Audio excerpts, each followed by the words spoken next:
Vydavateľstvo Buvik, najmenšie v strednej Európe, ako si ho niekedy žartom voláme, prišlo na svet 1. septembra 1991. Ostali sme verní pôvodnej literatúre. Vydávali sme diela našich autorov, našich skvelých ilustrátorov. Vzali sme si predovšetkým pod ochranné krídla najmenšie deti.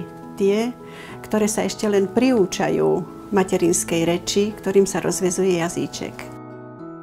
Mojou túžbou v Buviku je i naďalej vydávať také knihy pre najmenších, ktoré budú s láskou brať do rúk nielen deti, ale ich rodičia. Lebo otvárať rozprávkovú knihu s dieťaťom je ako vchádzať do krásnej neznámej krajiny.